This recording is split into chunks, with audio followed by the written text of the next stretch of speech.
I was a nervous wreck, a tightly wound spring about to snap. For weeks, I'd obsessed over every detail of this proposal. The ring, a delicate antique with a sparkling diamond, was tucked safely in my pocket. The speech, carefully crafted and rehearsed countless times, danced in my head. I'd even envisioned the perfect setting: sunset over the lake, a blanket spread out, a bottle of chilled champagne. It was all so romantic, so perfect. The only wrench in the works? Sarah's father, Richard. He wasn't openly hostile, but he radiated a certain skepticism. He possessed that intimidating, silent judgment that made me feel perpetually inadequate. He'd always been successful, effortlessly sophisticated, and undeniably charismatic. Me? I worked in a dusty bookstore, surrounded by towering shelves and the scent of old paper. I drove a beat-up Corolla that coughed and sputtered like an old man with emphysema. I was the goofy, well-meaning boyfriend who never quite measured up to the father-in-law standard. This weekend trip to their lake house was meant to be my chance to finally win him over.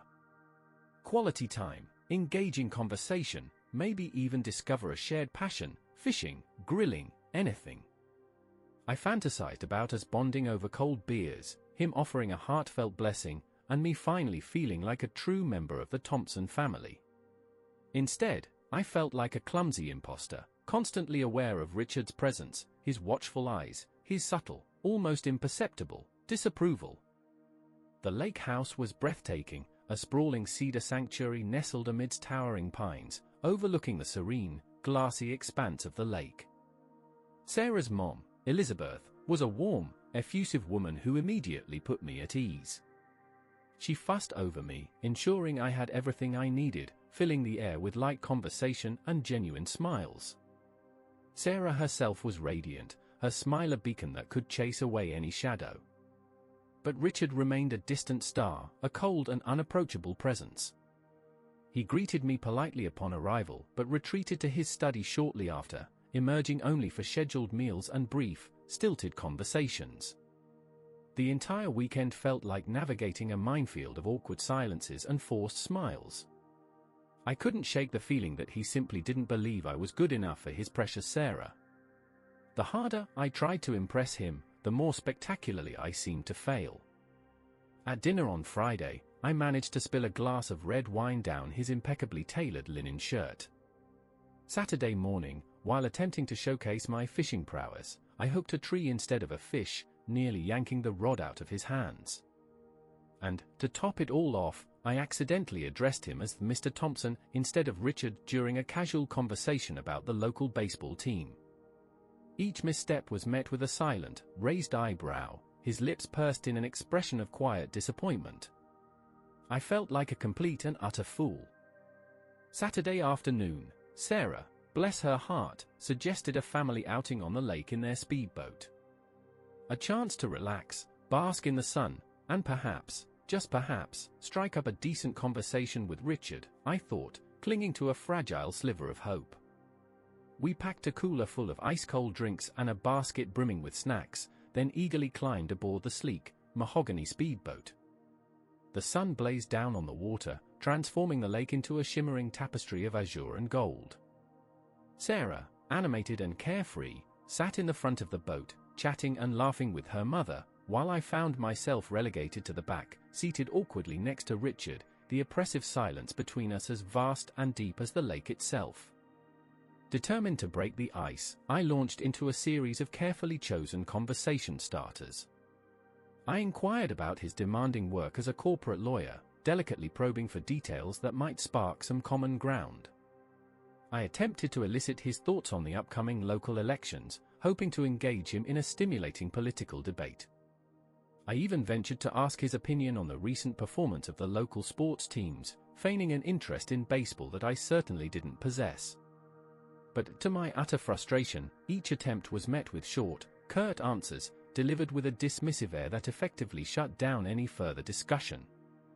It was like attempting to extract blood from a stone, or, perhaps more accurately, like trying to have a meaningful conversation with a particularly well-dressed brick wall.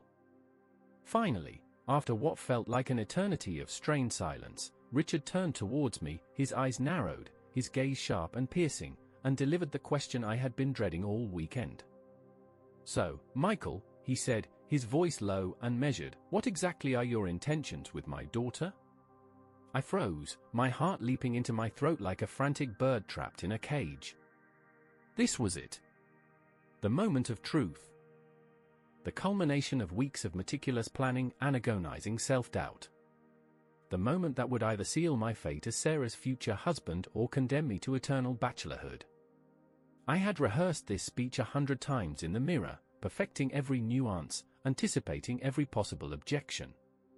But now, under Richard's intense scrutiny, with his eyes boring into my soul, I found my mind suddenly blank, my memory a vast and empty void.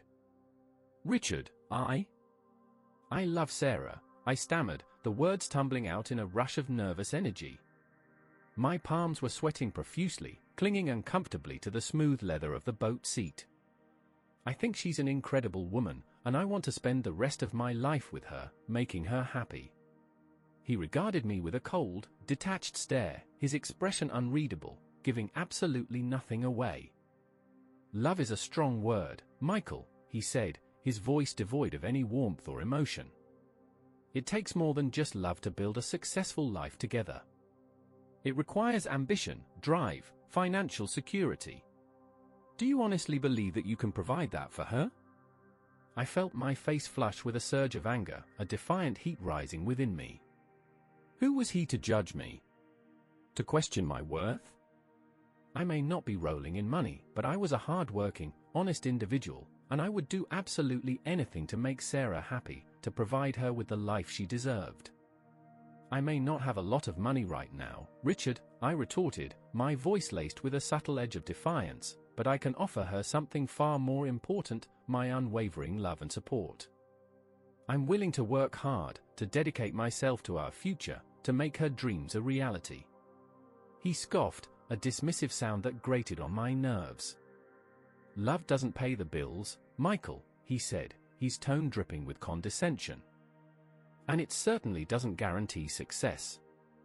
I was on the verge of launching into a passionate defense of my capabilities, of outlining my ambitious career goals, of proving to him that I was more than just a bookstore clerk, when the boat suddenly slammed into a particularly large wave, sending a violent jolt reverberating through the entire hull.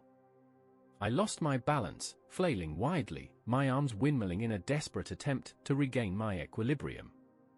In a moment of sheer panic, I instinctively reached out for support, my hand grasping onto the nearest solid object, which, unfortunately, happened to be Richard. My fingers gripped his arm tightly, my knuckles white with strain, as I struggled to regain my footing. As I steadied myself, I found myself face to face with Richard, our eyes locked in a strange, unsettling gaze. And that's when something shifted, something subtle yet profound, something that irrevocably altered the dynamic between us. It was a flicker, a spark, a fleeting glimpse of something unexpected, something I couldn't quite define. His gaze lingered on mine for a beat too long, and I felt a sudden jolt of something.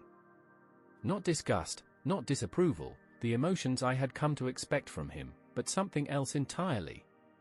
An awareness, a curiosity, a hint of desire? The thought sent a shiver tracing its way down my spine, an unsettling mix of fear and fascination.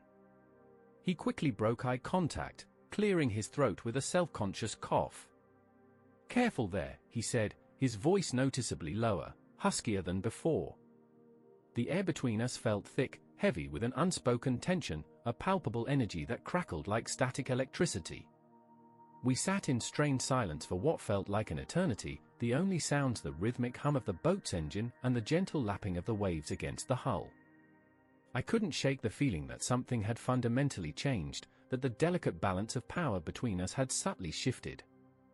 Then, to my utter surprise, Richard turned to me once more, his eyes now hooded, his gaze intense, his lips slightly parted in what might have been a hint of invitation. "You know, Michael," he said, his voice barely above a whisper, "Sarah is very precious to me. I've always been fiercely protective of her, wanting the best for her." I nodded slowly, trying to decipher the hidden meaning behind his words, struggling to understand where he was going with this unexpected shift in demeanor. "I understand that, Richard," I said, my voice cautious. "And I can assure you, I would never do anything to intentionally hurt her." He leaned closer, deliberately invading my personal space, his shoulder brushing against mine. The scent of his cologne, a sophisticated blend of musk and sandalwood, filled my nostrils, intoxicating and subtly arousing. "But sometimes," he said, his voice a low, seductive purr, "people make mistakes, Michael. They get caught up in the heat of the moment, they act on impulse, they do things they later come to regret." I swallowed hard, my heart pounding in my chest like a drum solo. What was happening? Was he subtly threatening me, warning me to stay away from his daughter? Or was he flirting? The thought was so absurd, so completely improbable, that I almost dismissed it out of hand. Yet, the way he was looking at me, the suggestive tone of his voice, the deliberate proximity, all hinted at something far more complex, far more dangerous. I don't know what you mean, Richard," I stammered, my voice barely audible above the engine's drone. He chuckled, a low, throaty sound that sent an involuntary shiver dancing across my skin. "Don't you?" "I think you do, Michael. I think you're far more perceptive than you let on." He paused, his gaze intensifying, then reached out a hand and lightly touched my arm, his fingertips lingering on my skin with a deliberate, sensual slowness. The contact sent a jolt of pure electricity surging through my body, a shocking, almost painful sensation that left me breathless and disoriented. I couldn't breathe, my thoughts racing like a runaway train. Was this actually happening? Was Richard Thompson, the epitome of sophisticated masculinity, actually making a pass at me? Before I could formulate a coherent thought, before I could react in any rational way, he abruptly stood up, swaying slightly with the gentle rocking motion of the boat. "I need another drink," he said, his voice suddenly casual, as if nothing out of the ordinary had just transpired. He turned and walked towards the cooler, his back to me, his movements fluid and graceful, the muscles in his back rippling beneath the thin fabric of his polo shirt. I watched him, my mind reeling, my emotions in complete disarray. What had just happened? Was I hallucinating? Had I completely misread the situation, projecting my own insecurities and anxieties onto Richard's ambiguous behavior? He turned back towards me, holding out an ice-cold beer. "Want one?" he asked, his eyes locking with mine, a subtle challenge flickering within their depths. I hesitated, unsure of what to do, what to say, how to navigate this treacherous new territory. The moment hung suspended in the air, pregnant with possibility and fraught with danger. I stole a glance toward Sarah and her mother, who were still blissfully engaged in animated conversation at the front of the boat, completely oblivious to the silent drama unfolding behind them. They were utterly unaware of the simmering undercurrent of tension that crackled between Richard and me, the forbidden desire that threatened to erupt and shatter their idyllic family outing. I slowly reached out and took the beer, my fingers brushing against his. He didn't pull away, his hand remaining entwined with mine for a fleeting moment longer than necessary, his thumb gently caressing the back of my hand. It was a subtle gesture, almost imperceptible, yet it spoke volumes, confirming my suspicions and igniting a fresh wave of apprehension and excitement within me. We sat in silence for a few more minutes, sipping our beers, the tension between us building with each passing second, intensifying with every stolen glance, every accidental brush of skin. I could feel his eyes on me, watching me, assessing me, probing my innermost thoughts and desires. I tried to avoid his gaze, focusing on the stunning natural scenery, but I couldn't shake the feeling that he was waiting for me to make a move, to acknowledge the unspoken attraction that hung so heavily in the air, to break the silence and cross the line into dangerous territory. Finally, he spoke, his voice soft, almost hesitant, yet laced with a deliberate undercurrent of provocation. "Michael," he said, his gaze unwavering, his eyes burning into mine, "have you ever been with a man before?" The question hit me with the force of a physical blow, stealing my breath and sending a jolt of panic surging through my veins. I choked on my beer, sputtering and coughing, struggling to regain my composure. "What?" I stammered, my face flushed with embarrassment and confusion. I don't understand what you're asking. He smiled, a knowing, almost predatory smile that sent a fresh wave of shivers dancing across my skin. Don't play coy with me, Michael, he said, his voice dripping with amusement. I'm not blind. I see the way you look at me. I see the desire simmering in your eyes. You can't hide it from me. I was mortified, utterly humiliated. Was it really that obvious? Had I been unconsciously revealing my attraction to him, broadcasting my forbidden thoughts for all the world to see? I'd always considered myself to be heterosexual, never questioning my attraction to women. But I had to admit that I was intrigued by Richard. He was undeniably handsome, charismatic, and possessed an aura of power and confidence that was strangely alluring. But acting on those feelings was unthinkable, a betrayal of everything I believed in, a transgression that would shatter Sarah's heart. Richard, I'm with your daughter, I protested, my voice barely above a whisper, laced with a desperate plea for him to stop, to end this uncomfortable charade. I would never do anything to betray her trust, to jeopardize our relationship. He scoffed, dismissing my concerns with a wave of his hand. Betrayal? Is it really betrayal if she never finds out? Besides, he added, leaning even closer, his breath warm against my ear, sending a delicious shiver tracing its way down my neck, I think she might be more understanding than you give her credit for. She knows I have certain needs, certain appetites that she cannot always satisfy. The suggestion was outrageous, scandalous, utterly preposterous. Yet, a dark, rebellious part of me found itself strangely excited by the prospect, titillated by the forbidden nature of the act. I glanced toward Sarah again, her face radiant in the sunlight, her laughter echoing across the water like a melody. I couldn't do this to her. I couldn't betray her love, shatter her trust, ruin her life for a fleeting moment of illicit pleasure. But the temptation was almost unbearable, a siren song that threatened to lure me onto the rocks. Richard reached out a hand and gently stroked my cheek, his touch feather-light yet intensely provocative, sending shivers down my spine and igniting a firestorm of conflicting emotions within me. Don't you want this, Michael? He whispered, his eyes burning into mine, his gaze hypnotic. Don't you want me? Don't you crave something more than Sarah can offer? I was lost, adrift in a turbulent sea of desire, guilt, fear, and excitement. The rational part of my brain screamed at me to stop this madness, to walk away before it was too late, to tell him no and reclaim my sanity. But I couldn't. His touch, his gaze, his words, they had somehow managed to break down my defenses, erode my resolve, leaving me vulnerable and exposed. I stammered, my voice barely audible, a pathetic whisper lost in the wind. I don't know what I want anymore.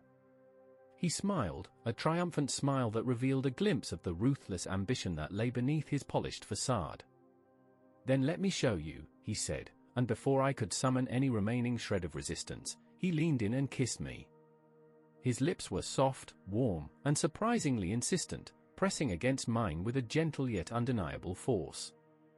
The kiss was electric, sending a jolt of pure, unadulterated sensation coursing through my veins. I closed my eyes, abandoning myself to the moment, surrendering to the forbidden pleasure, forgetting about Sarah, about the potential consequences, about everything except the feel of his lips on mine, the taste of his expensive scotch on his breath. He deepened the kiss, his tongue tracing the seam of my lips, inviting me to reciprocate. And, against my better judgment, I did. I opened my mouth slightly, allowing him access, and he groaned softly, a low, guttural sound that sent a shiver dancing across my skin. The kiss intensified, becoming more passionate, more demanding, more dangerous. His hand moved from my cheek to the back of my neck, his fingers tangling in my hair, pulling me closer, deepening the connection. For a fleeting moment, I forgot everything. I forgot about Sarah, about my impending proposal, about the moral implications of my actions. All that mattered was the feel of Richard's lips on mine, the intoxicating scent of his cologne, the overwhelming desire that consumed me. Finally, he pulled back, his eyes gleaming with a mixture of desire and triumph. "Well," he asked, his voice husky, barely above a whisper. "What do you think?" I was speechless, breathless, completely overwhelmed. My senses were heightened, my thoughts a jumbled mess. The boat rocked gently on the water, the sun beat down on our skin, and the world seemed to fade into a hazy blur. I was trapped in Richard's gaze, caught in a web of desire and temptation, paralyzed by the sheer audacity of what had just transpired. I began, but the words caught in my throat, choked by a mixture of guilt and longing. I looked toward Sarah, who was now dancing with her mother, her laughter ringing out across the lake like a joyful melody. The sight of her innocence, her genuine happiness, snapped me back to reality, reminding me of the devastating consequences of my actions. I couldn't do this. I couldn't betray her trust, shatter her heart, ruin her life for a fleeting moment of illicit pleasure. I couldn't sacrifice everything I valued for the sake of a forbidden desire. I took a deep, shuddering breath, steeling my resolve. "I can't," I said, my voice trembling but firm, laced with a desperate plea for him to understand. "I can't do this, Richard. I love Sarah. I can't betray her like this." His face hardened, the desire in his eyes replaced by a cold, calculating glint. "You're making a mistake, Michael," he said, his voice devoid of any warmth or emotion. "A big mistake. One you will come to regret." I slowly stood up, my legs shaking, my entire body trembling with a mixture of fear and adrenaline. "I'm sorry, Richard," I said, my voice filled with genuine remorse. "But I have to be true to myself. I have to be true to Sarah, to our future." I turned and walked towards the front of the boat, putting as much distance as possible between myself and Richard, leaving him alone in the back, his face a mask of anger and disappointment. I sat down next to Sarah, wrapping my arm around her shoulders, pulling her close. Her warmth, her love, grounded me, reminded me of what was truly important. I knew I had made the right decision, even though it might cost me everything. I glanced back at Richard, his eyes still fixed on me, his expression unreadable, a chilling mixture of resentment and barely concealed rage. The weekend was far from over, and I knew that the consequences of my actions were just beginning to unfold. The proposal I had so meticulously planned, the future I had so eagerly envisioned, felt distant, almost impossible. This was going to change everything.